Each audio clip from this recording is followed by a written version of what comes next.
Hello and welcome. This is Angie with CountryChicCottage.net, here today with another fun video with Cricut. So today's video is sponsored by Cricut, however all projects and opinions are my own. And today we're going to use the Maker to cut some pieces and do a little sewing. So what are we going to make? We're actually going to make some animal-shaped zipper pouches. So these fun little zipper pouches. So this one's a fox, and you can see the zipper on the back, so you can open that up. It's fully lined. You can put your coins in there or other small things, or make these bigger for bigger things, like maybe even a huge one for like pencils and things like that. So we're going to make the fox in the video. I have the cut file for the fox as well as a tiger and a monkey on the CountryChicCottage.net. You can find the link for the cut files in the description for this video. For now, let's watch the video and see how to put this together.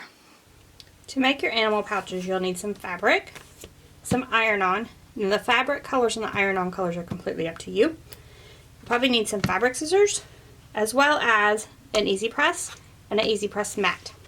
Now the first thing we're going to do is cut our fabric. So let's go over how to cut the fabric with the Cricut Maker first. To cut fabric with your Cricut Maker, you'll need a fabric grip mat, and that's your pink mat. It does come with the Maker machine. And then you'll want to lay your fabric onto the mat. Now this fabric is already cut to 12 inches wide, but if it's not cut to 12 inches wide, you want to cut that. Now, we are actually going to mark this fabric for zipper placement, and you want to mark on the back of the fabric, so we're going to cut it upside down. So I'm putting my fabric right side down on the mat because we're going to use the fabric marker, and then we just want to adhere the fabric to the mat by pressing down.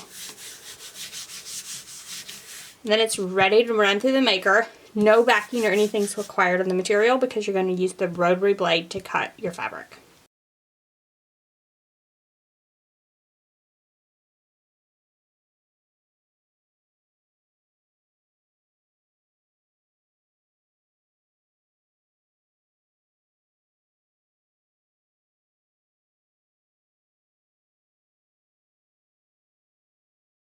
So after you've cut your pieces, we're going to do the fox as an illustration, but there are 3 different versions that I have a cut file for. So you'll need a lining fabric and then the fabric for the fox himself. Both the lining and the top fabric are marked for your zipper placement, and this is with the washable fabric marker. And then there's white. I use white for around the face, black for the face itself, pink for the ears, and pink for the cheeks. Now these colors are absolutely 100% completely up to you. You will need to weed your iron-on. So when you're cutting iron-on, cut it shiny side down on the mat and mirror your design, and then cut that design, and then you can just pull away any excess from around the outside of your cut or on the inside of your cut if you're cutting something like letters or something like that. So I'm going to weed all of these, and then we're going to iron those onto our fabric pieces. Now, to do the iron-on, we're going to use our easy press, and I looked up the time and temperature for the material and type of iron-on that I'm using, and I have my easy press heating up already. The first thing we're going to do is press all of our materials. So I pressed even the liner and the back of my fox bag with the easy press, just to make sure all the wrinkles were out for sewing. Now this is the front, and this is where we're going to add our iron-on to. So this is the front of our fox, and the first thing we want to do is add the entire bottom of the face. Now we're going to layer iron-on in this case. So we're going to put the face on first, and then we can add on all the details with a second press. So we'll put it on, apply our easy press, press the green button, apply slight pressure, and allow it to count down. When it's done pressing, it will beep and you're ready to peel. So I'm using Everyday Iron-On in this case, which is a warm peel product. So you'll want to look up on the interactive guide for your easy press the time and temperature for the type of iron-on you're using, as well as the fabric, and whether or not you have an easy press mat or you're using your towel. You'll also want to note whether the product you're using is a warm peel or cool peel according to that interactive reference guide. So then we're just going to peel back this carrier sheet, but we're going to save it. So we're going to save it and lay it over our other details during our next press. So the first thing I'm going to add is some accents to the ears. Now you're going to want to leave plenty of room for sewing, so get those down onto the box. Then we'll add our face. And then we need to add 2 cheeks. Now, we can do this in a whole separate press, so a third press, or we can cut the carrier sheet really, really close. And as long as it doesn't overlap our black iron-on, which we're pressing at the same time, we can press those together. So we'll put it under the carrier sheet of the black, but make sure the carrier sheet of the pink is not interfering with the black at all. So then once we have everything in place, you'll note that these carrier sheets do not cover this white entirely. So what I'm going to do is I'm going to use the carrier sheet that I peeled off of the white and add it over the top of the entire thing. So you just want to make sure that every bit of iron-on is protected. So when I lay this on the top, everything is covered, and I can press once again with my easy press. That beeps when it's done, and we can remove that. Now, what happens is these carrier sheets can leave a mark when you're layering iron-on. So I want to remove all the carrier sheets, and I want to protect during this last press with some parchment paper to try to remove some of those lines.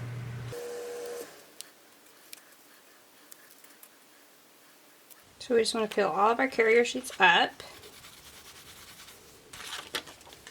And then to get rid of some of those lines, put some parchment paper. So you just want something that's a flat surface. We're going to turn it over, and we're going to press from the back.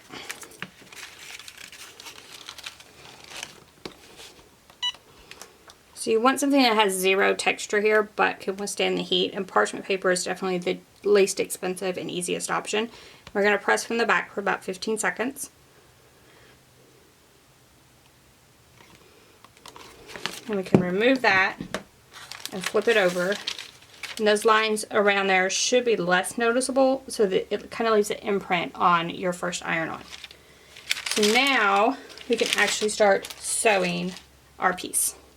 To start sewing, we're going to start with our 2 back pieces. So these will both be marked with a rectangle on the back of each, and the Cricut Maker made those marks for us with our washable fabric pen. So now we want to put these 2 pieces together. You can actually pin them together if you would like, just to hold them together. And then we're going to sew all the way around our marked lines. So these are right sides together.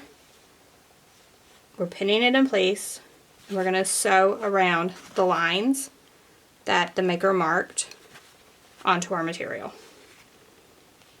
So once we have that sewn all the way around those marks with the fabric pen, now we're going to need to make a slit. So we're going to cut it down the center, and then kind of cut 2 lines into the corners.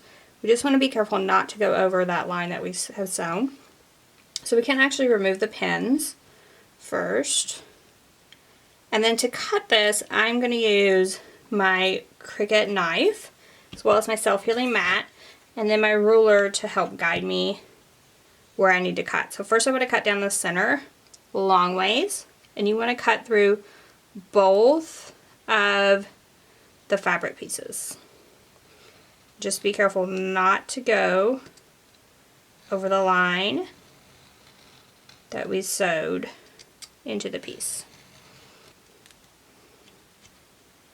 So once that's all the way through both pieces, then I want to cut from all 4 corners into that line, once again through both fabric pieces.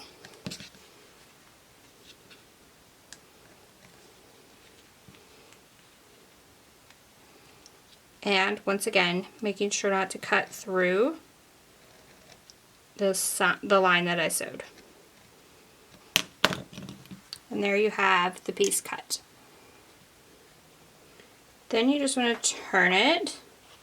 So take the lining piece and turn it into the hole that you just made. So this would create a finished hole for your zipper. Turn it into the hole we just made. And then we'll line those pieces up. And we're going to press this open. So to press this open, I'm actually going to use my Easy Press mat once again. And my Easy Press. Now this is the small Easy Press. So the Easy Press itself comes in 3 different sizes. You can use any of those for this project. I just like the small one for smaller projects like this. It's a little easier to handle. And I just get each of those seams where they look pretty good, and then just press them down.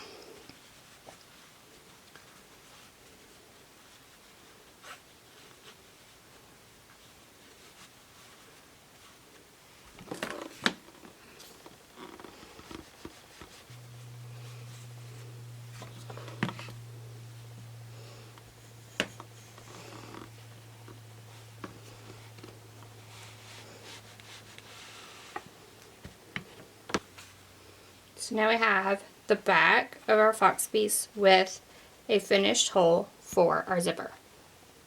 So now we're going to add a zipper to this opening. So you just have your zipper. We'll cut it off later so it doesn't really matter how long it is at this point. And then you just pin it into place. And then we're going to sew all the way around the opening, trim off any excess, and you'll have the zipper complete in your zipper pouch.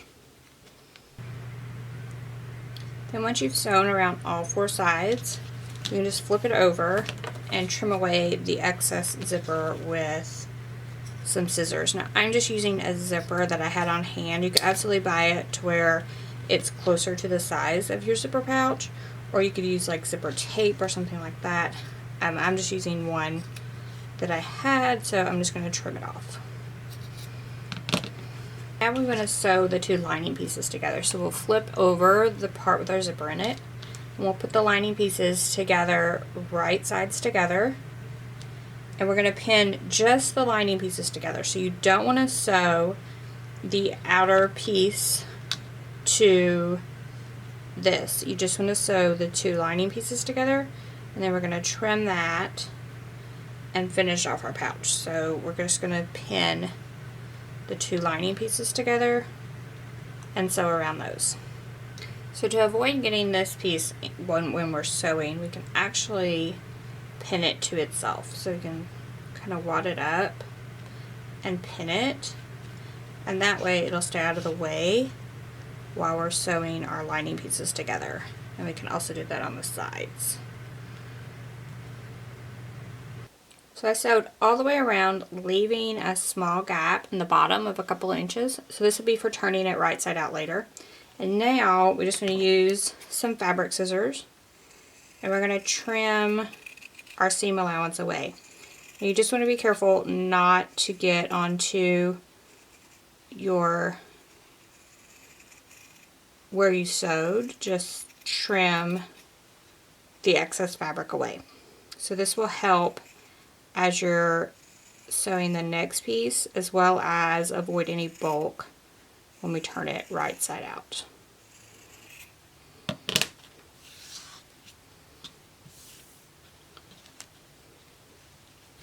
Now we want to add the face of our fox to the back of this. So right sides together once again, and put those 2 together. And this time we're going to pin the fox face to the back without pinning the lining at all. So we're going to sew these 2 together without pinning the lining.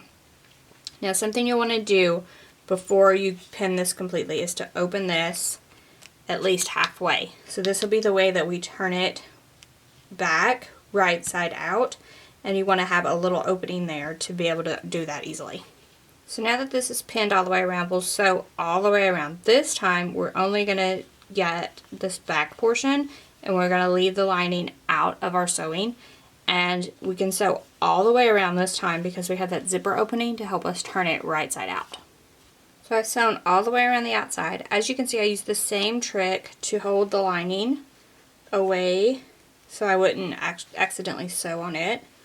And now we have our pouch completely sewn. We just need to turn it right side out. So the first thing you want to do is the opening in the lining that we left.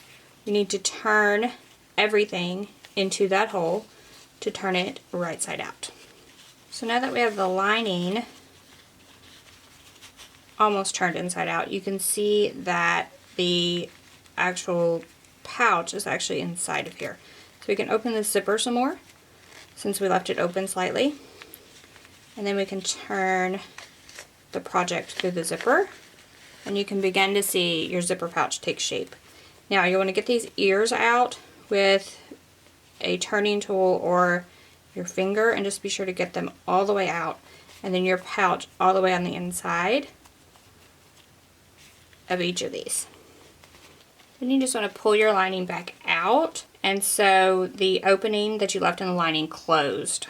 Then just put that back in, zip it closed, and your animal zipper pouch is complete. So it's not too hard, right? So it looks super complicated because they're super cute, have this zipper in the back, but actually the sewing part is not hard at all.